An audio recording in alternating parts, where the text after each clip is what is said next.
Welcome to this episode and the future because the future is here right now. The World Economic Forum has just released its Future of Jobs report on 1st May 2023.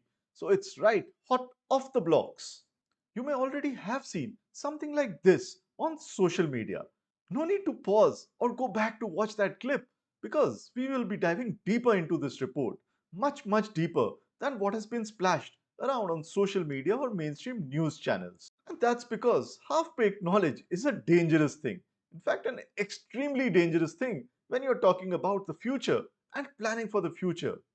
In particular, most of the people who've heard about this report or seen snippets about this report would have seen one or two such snapshots and they believe that they know what the future is all about because it is coming from very credible sources. Right? Of course, that's not true.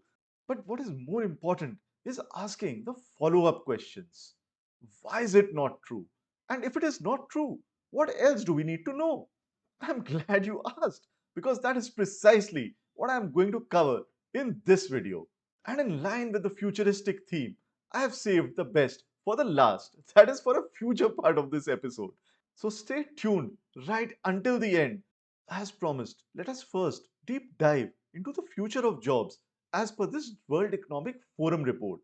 One of the most quoted parts of this report are these two snippets about the future of jobs in terms of the new jobs that are being created and the jobs that face the highest number of losses. If you take a look at the top 10 jobs that are proposed to be created between 2023 and 2027, you will probably be shaking your head if you do not have an affinity for technology or you are not a technocrat. Because most of these jobs are centered around the four components of what I call the data stack. That is data, analytics, technology, and AI. Apart from that, there are some elements of sustainability because that's a very big theme in the times to come. If we keep going further down this list and look at the next 10 jobs that are expected to be created, you will find that the same theme sort of continues. As we continue to talk about blockchain developers, e-commerce specialists, digital marketing, database architects, process automation, software specialists, DevOps engineers, and so on and so forth. This gives rise to a worldview that the future only and only belongs to the technocrats. Hold your breath because later on in this video, as promised, we are going to dive deeper and figure out whether this is the gospel truth or there are more shades and nuances to the truth and to the world that we live in than this singular unidimensional view of the future of jobs. But before we get there, let us also look at the jobs that are likely to be displaced.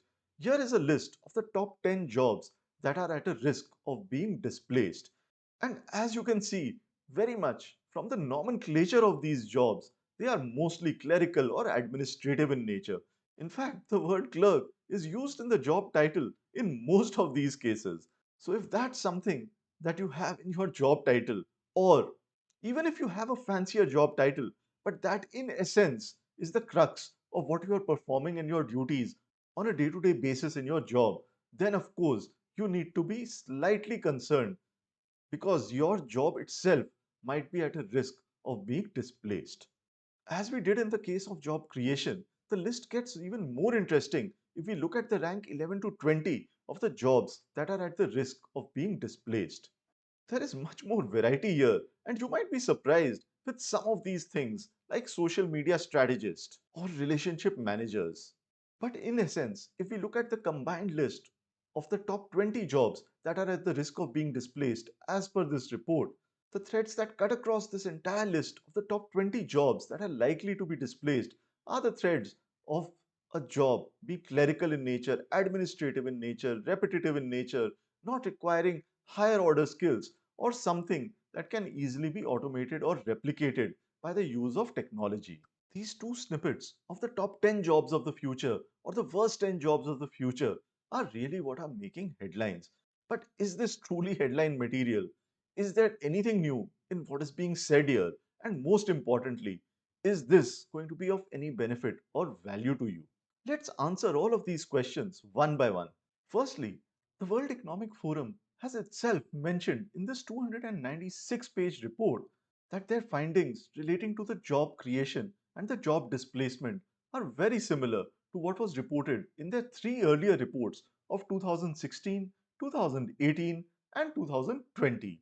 So, if there is nothing earth shattering that they have discovered, what is the purpose of this report and how can you get value out of it? The answer lies in going deeper into some of the other aspects that they have mentioned in this report, beyond just the top 10 list of future jobs and the top 10 list of the jobs which are highest at risk. So, with that thought, let us dig deeper into some of the macro trends and the technology trends that are shaping the outcome of the job or the labor markets. Firstly, let's look at the impact of macro trends on jobs that are expected to be created or displaced during the period 2023 to 2027. If you look at the top 5 macro trends that will have the largest impact on the job market during the next few years, you will find that there is very little correlation between these macro trends and the nature of the jobs that you will find in the top 10 list or the bottom 10 list, at least on the surface. So, what is going on here? Let us understand this by looking at some fundamental aspects of this survey. The first question that we need to ask ourselves is whether these two data points of the top 10 and the bottom 10 jobs and the expected impact of these macro trends are coming from the same sources. So the answer to that is yes, it is coming from the same survey that was conducted by the World Economic Forum. And in all likelihood, they are coming from the same set of respondents, although they have removed some data points where the respondents have not answered either in the positive or in the negative about the impact of a particular trend or about a particular job. But that should not cause so much of a distortion. I believe the real reason for this is the inherent biases that we all have when we are answering questions that are framed in a particular way. So, when we are asked about the impact of macro trends and we are given choices such as these, we are automatically looking at the global picture, the big picture, and we pick up these issues which are more important to the world at large. But when we are talking about jobs, our focus narrows down and restricts our thinking to what we see currently in the marketplace, currently in our organizations, in the workplace, or in the corporate ecosystem that we see around us. The cognitive processes that we undergo when responding to these two questions are distinctly different. As a result, you will find that there is very little correlation between the impact of these macro trends and the list of the top 10 and the bottom 10 jobs. If there was indeed a higher correlation, you would have seen jobs related to green transition, relating to environment, social and governance, related to localized supply chains, related to climate change. All of these would have become much more prominent in the list of future jobs, but that is not the case. So, what does this tell us? And how should we incorporate these two divergent data points in our analysis, particularly when we are making decisions about our future, about the kind of jobs that we should be ready for in the coming future? The answer to my mind is to look at these two data sets or data points independently and realize where these are coming from and what is the frame of mind of the respondents when they are answering these questions. Also, bear in mind that the World Economic Forum has clearly given a disclaimer in this report that these do not represent their own opinions about the world, about the future of jobs, or anything else that they have published. It is merely a compilation of the report and what the respondents feel about the question at hand.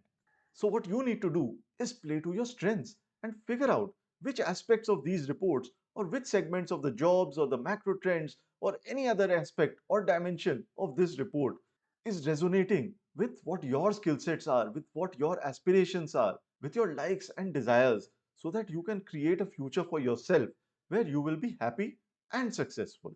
While it cannot be denied that technology has a huge role to play in the future and in the present times, but it by no means indicates that if you are not a technocrat or if you do not have affinity towards technology, you cannot be a super specialist in your domain or be extremely successful at what you do. Just look at some of these macro trends and you will realize that there is a future in the making for a lot of diverse professions, particularly if you're solving the biggest challenges and the biggest problems that you would find in any of these areas or domains.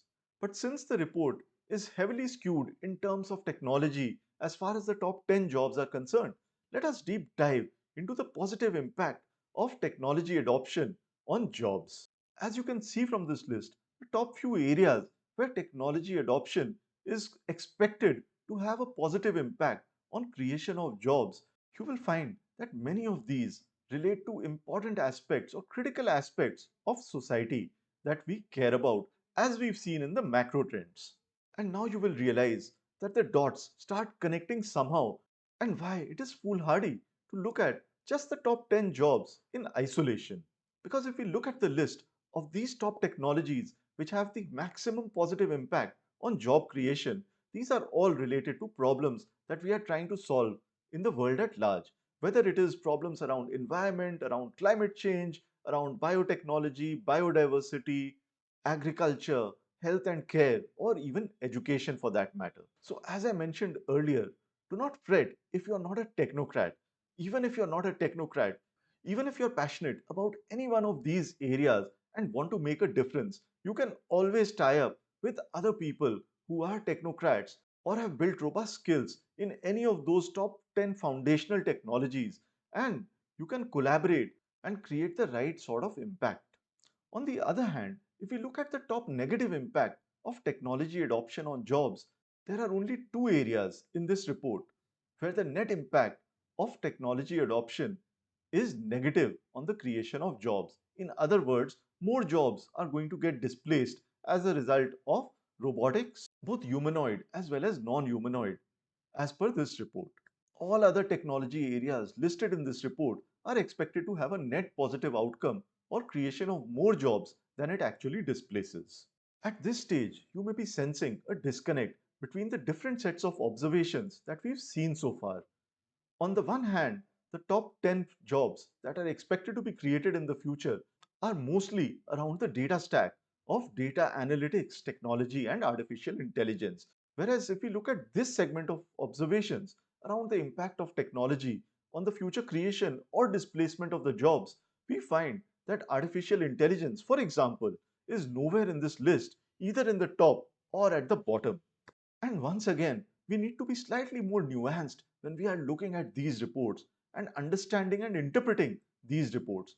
Because even though artificial intelligence is not appearing either at the top or the bottom of this list, it has the maximum impact on job creation or displacement as per this very report, as per these very observations. Now you may ask, how is that? Am I not reading the charts right? And what is it that I am missing? The answer to that, once again, is in the details. This list is ordered by the net positive impact. So the technologies which have the maximum positive impact on job creation are listed right at the top, whereas the technologies which have the maximum negative impact on job creation, or in other words, the maximum impact on job displacement, are listed at the bottom. Artificial intelligence is somewhere in the middle, and the reason for that is that there is a huge offset factor, because on the one hand it is helping in the creation of a lot of jobs, and on the other hand it is also displacing a lot of jobs. So if you look at the number of people or the proportion of people who are going to be impacted by artificial intelligence, it beats the items at the top of the list as well as at the bottom of the list. And that is not just true of artificial intelligence, it is also true of some of the other technologies such as e commerce and digital platforms and applications, and also cloud computing. And to some extent, text, image, and voice processing as well. The fact is that it does not matter whether a technology area is listed at the top or the bottom. The only thing that matters here is how is it that these technology areas are going to impact you. Are you going to be at the receiving end of some of these technologies, or will you be in a position to capitalize on the opportunities that may be uncovered as a result of many of these technologies? And this is true not just of the technology trends, but also of the macro trends that we saw in the previous segment. So far, we've seen three different aspects of this report around jobs. Firstly, we've seen what are the top jobs that are going to be created and what are the top jobs that are going to be displaced. Secondly, we've seen some of the macro trends which are at odds with this list of the top 10 jobs created and displaced. And thirdly, we've seen some technology trends which are going to have a maximum impact on job creation and displacement, which kind of combine the insights from the first two observations and give you a new way of looking at things. So now you may be thinking that yes, you've got a much better handle on the impact of technology and on the future of jobs as compared to what you would have obtained by just looking at the list of the top 10 jobs of the future or the bottom 10 jobs of the future. And you may believe that you are in a good position now to imagine which are the areas which will see the largest job growth. Are you ready to be surprised? Because this is the data that the same report has published on the jobs that are likely to see the largest job growth in absolute numbers. And if you look at the list of the top 5 jobs that are expected to see the highest absolute growth in job numbers, you will find that there is very little correlation with any of the three lists that we've reviewed so far. And what is really going on here is a mystery until once again you lift the veil of this data, of this report, and figure out how is it that they have compiled this. It's important to understand the methodology and the source of how these numbers have been calculated. The growth percentages have been taken based on the respondents of the same survey. So it's essentially the same set of respondents who have contributed to this data point as well. But there is a difference. What they have done is they've taken that percentage growth and they've applied it to the base number of labor force or labor pool as per the ILO or the International Labour Organization. And as a result of combining these two disparate data sets and observation points, we are seeing this divergence in the data and the trends from what we saw in the earlier three parts of the report. So the good news is that if you were into agriculture or business development or into education or driving a heavy truck and you were losing hope when we were just talking about technology, climate and environment, there is hope because as per this data set, these are the jobs that are going to be seeing the highest absolute growth in number of jobs that are going to be available over the next few years. So once again, this goes to reinforce what I've said earlier. It does not matter what the reports say. It does not matter what the headlines are saying because the headlines are always created to sensationalize things and I would say psychologically manipulative way to influence you and to attract your attention, to retain your attention, to get you to click on those headlines. And this clickbait is not what gets you ahead in life. Also, whatever you see splashed around on social media is not the gospel truth. Because a chart such as this, which is talking about agriculture, machinery, repairs, electrotechnology, steel and structural engineering, molders and welders, is not exciting enough for the world at large to attract eyeballs. What is more exciting is certainly to talk about the buzzing technologies that are being hyped in today's environment, such as artificial intelligence, big data, analytics, and the list goes on. And this hype also finds its way into the way respondents are answering the various questions that are posed to them.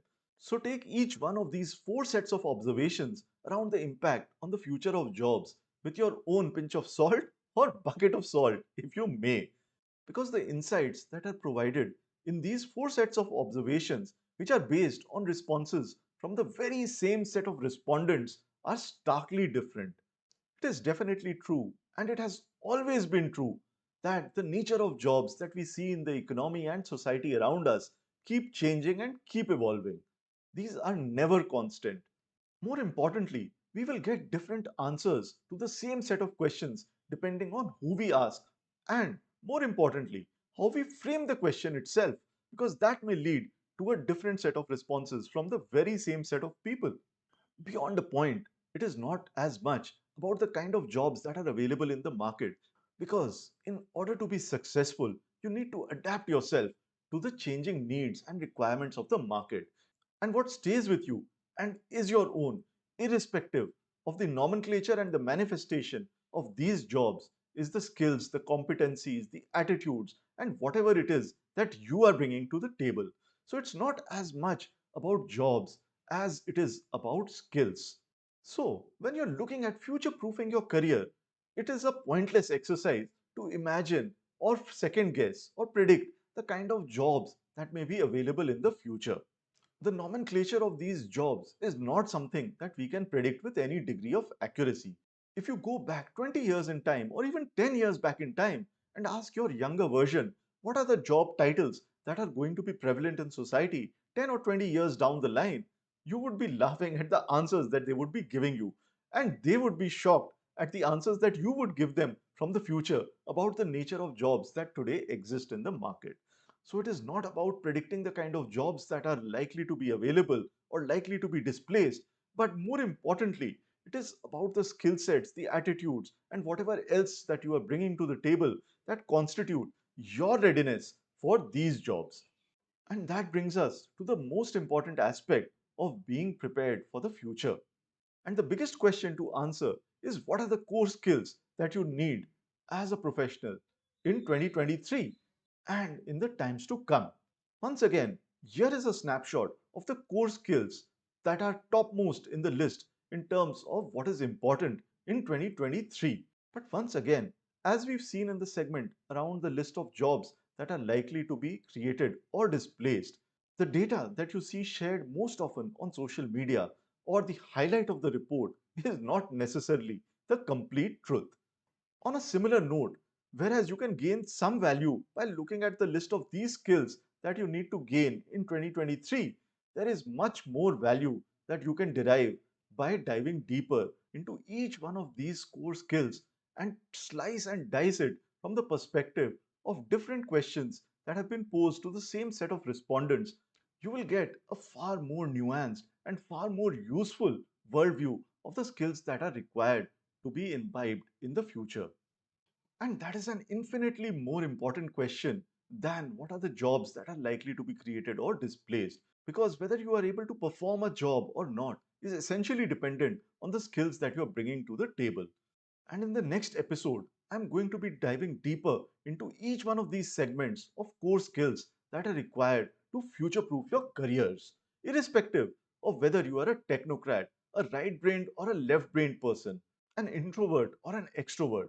Believe me, there is something in it for everybody. If you're watching this video until this point, you must have got some value because of the way we've sliced and diced the multiple sets of observations in this report on the future of jobs. So if that is the case, I would really appreciate if you can like this video and drop your comments about what you found valuable in this video. And also, remember to subscribe to the channel and hit the bell notification icon so that you are notified the next time we are coming up with such insightful videos, and in particular, the next video around what are the skills that are required to make yourself future proof, irrespective of whether or not you are a technocrat. So, with that, I will see you in the next episode.